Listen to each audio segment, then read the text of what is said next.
Jelajahi cara baru mendapatkan informasi. Download Metro TV Extend sekarang. Pak Soleman, kalau Satgas khusus ini mau efektif, apa yang harus dilakukan, Pak?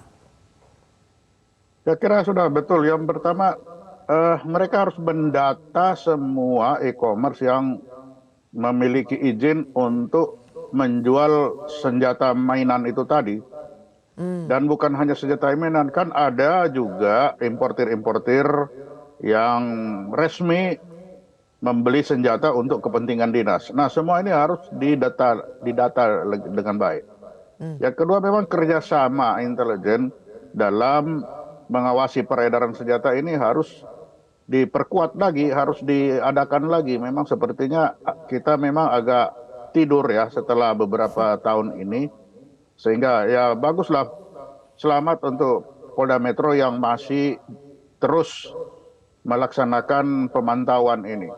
Dan yang ketiga, memang kelihatannya mereka mengadakan perubahan tata cara dari yang selama ini selalu melaksanakan lewat ilegal, sembunyi-sembunyi, sekarang terang-terangan dia lewat e-commerce. Ya betul tadi Pak Ridwan bilang, e-commerce itu barangkali dari 10 kiriman itu ada 5 rakitan, di dalam 5 rakitan itu mungkin ada 2 yang beneran.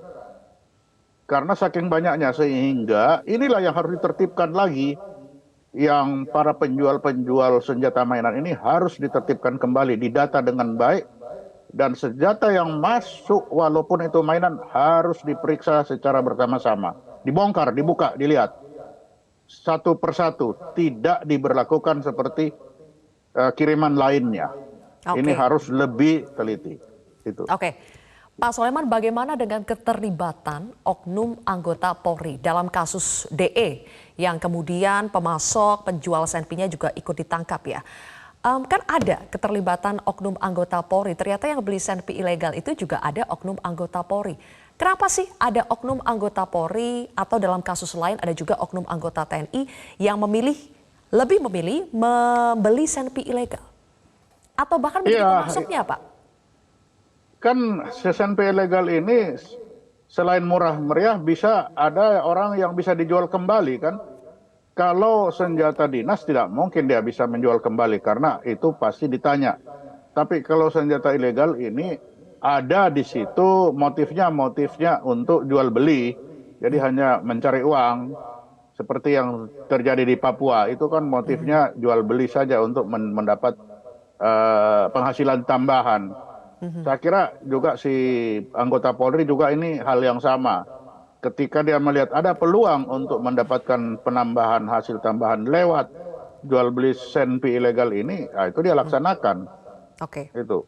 Baik, berarti Satgas khusus nanti ini, Satgas nanti sebaiknya tidak hanya mengawasi e-commerce, tapi mungkin anggotanya pun harus diawasi ya, Pak? Oh iya, saya kira kalau anggotanya itu sudah ada yang namanya waskat ya, pengawasan melekat, itu sudah ada. Dan kalau waktu zaman saya, sesama intelijen itu mengawasi juga, saling mengawasi. Dia tidak tahu sedang diawasi, sehingga itu memang harus double itu. Yang bekerja diawasi, yang diawasi juga diawasi. Dan yang diawasi itu juga tidak tahu kalau sedang diawasi. Dengan adanya itu baru ada rasa terawasi sehingga mereka akan melaksanakan tugas dengan sebaik-baiknya itu. Baik, oke. Mas Ridwan, sekarang kami ingin melihat bagaimana kaitannya antara kasus penjualan atau peredaran senjata api ilegal ini dengan terorismenya. Untuk yang kasus DE ini sebatas tersangkanya adalah masih terkait dengan peredaran senjata api ilegal. Tapi apakah ada kemungkinan besar bahwa para tersangka untuk senjata api ilegal ini juga bisa dijerat dengan undang-undang terorisme? Ya, pendalaman kan sedang berjalan ya, Mbak Sylvia. Kerjasama antara penyidik Densus 88 dengan penyidik Polda Metro Jaya masih berjalan. Kita tidak mau berandai-andai, tetapi dari keterangan awal bahwa pelaku teror dalam hal ini DE itu memang dia menjadi pembeli. Jadi dia mengkonstruksikan diri sebagai konsumen gitu.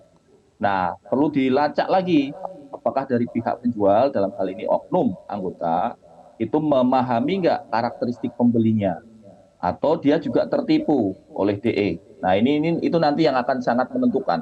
kalau ternyata pihak penjual ini memahami bahwa DE ini punya afiliasi ideologi semangat untuk melakukan teror dan tetap dijual itu senjata, maka dia bisa kena 12A Undang-Undang 5 tahun 2018 turut serta, sehingga dia bisa diancam 4 sampai 15 tahun. Akan tetapi sekali lagi itu masih didalami oleh penyidik gabungan antara Densus 88 dengan Polda Metro, Mbak Sylvia. Baik kalau begitu.